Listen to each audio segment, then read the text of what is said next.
Hi, இன்றைக்கி ரொம்பவுமே சத்தான கம்பில் ஒரு ரெசிபி பார்த்துடலாம்.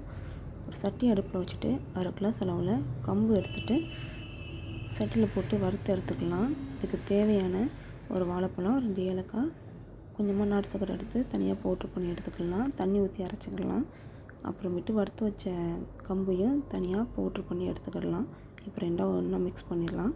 மிக்ஸ் பண்ணதுக்கப்புறமா கொஞ்சமாக கடலை மாவு சேர்த்தேன். வெளியில் கேப்சர் பண்ண மறந்துட்டேன். அப்புறம் தோசை கல்லில் வச்சு கல் சுடனதும் இதை தோசை ஊற்றுற மாதிரி கொஞ்சமாக சின்னதாக ஊற்றி சுட்டு எடுத்துக்கிடலாம்.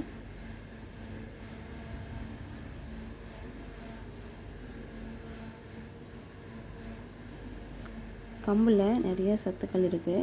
அது எலும்புக்குமே ரொம்ப நல்லது. இந்த மாதிரி முன்னை பின்னையும் மாற்றி போட்டு தோசைக்கல்லில் தாராளமாக இடம் இருக்குது. எக்ஸ்ட்ரா கூட 2 ஊற்றிக்கலாம். நான் ஒன்று ஒன்றா வீடியோக்காக ஒன்றா ஊற்றி எடுத்தேன். இந்த மாதிரி ஒன்றா ஊற்றி சுட்டு எடுத்திங்கன்னா ரொம்பவே டேஸ்ட்டாக இருக்கும். டேஸ்ட்டாக இருக்கிறத விட இது உடம்புக்கு ரொம்ப நல்லது. இந்த மாதிரி வீடியோக்கு நம்மளை சப்ஸ்கிரைப் பண்ணி ஃபாலோ பண்ணுங்கள்.